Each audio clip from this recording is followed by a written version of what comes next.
నమస్తే, welcome to Telugu రాజ్యం. యుగాంతానికి date fix అయిపోయిందా? వరల్డ్ మొత్తం అంతరించడానికి ఆల్రెడీ కౌంట్ డౌన్ కూడా మొదలైపోయిందా? భూమి వైపు ఓ భారీ గ్రహ శకలం ఒకటి దూసుకొస్తున్న నేపథ్యంలో జరుగుతున్న ప్రపంచవ్యాప్తంగా ఒక చర్చ అయితే జరుగుతోంది. అయితే కొంతమంది సైంటిస్టులు కూడా ఈ యుగాంతానికి సంబంధించి అంటే ఖచ్చితంగా యుగాంతం జరిగే ఛాన్స్ ఉందని కూడా వాళ్ళు స్పష్టం చేస్తున్నారు.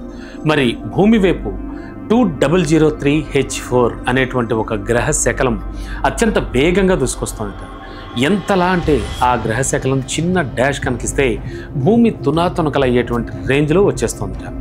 అంటే 100 అంతస్తుల భవనం అంత ఎత్తు ఉండడంతో పాటు అంటే ఈ గ్రహ శకలం గంటకి 50,000 కిలోమీటర్ల వేగంతో కూడా ఈ గ్రహ శకలం భూమి వైపు దూసుకొస్తోందని సైంటిస్టులు చెప్తూ ఉన్నారు.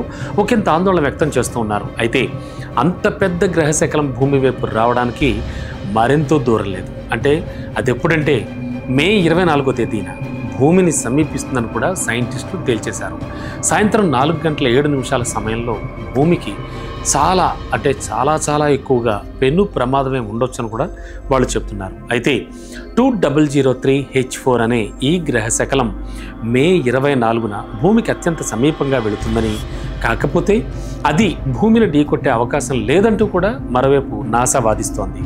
ఆధారాలతో సహా చూపిస్తోంది. భూమి సమీపించే సమయంలో ఆకాశం మరింత ప్రకాశవంతంగా మెరుస్తుందని కూడా వెల్లడిస్తోంది. అయితే ప్రమాదం జరగదని కూడా మనం అయితే క్లారిటీగా చెప్పలేమని అంటున్నారు నాసా సైంటిస్టులు.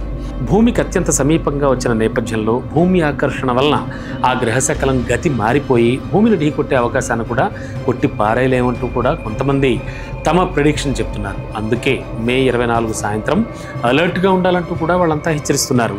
మరి ఇలాంటివి మనం ఎప్పటి నుంచో వింటూ వస్తున్నాం కదా. మరి అప్పటి మాదిరే కూడా ఈ విషయాలన్నీ తీసుకోవాలా, లేక ఏం కాదు అని లైట్ కూడా తీసుకోవచ్చా అనేటువంటి వ్యవహారం కూడా ఒకటి బయట అయితే బాగా నడుస్తోంది. మరి ఆల్రెడీ ఎంతోమంది సైంటిస్టులు ఎన్నెన్నో చెప్పారు, మనకు తెలుసు. అండ్ మన అలర్ట్ చేశారు కూడా. మరి ఈసారి జరగబోయేది ఏంటి అనేటువంటి విషయం మాత్రం అందరినీ ఖచ్చితంగా ఆలోచింపజేస్తోంది. ఏం జరగబోతోంది మే 24న అని.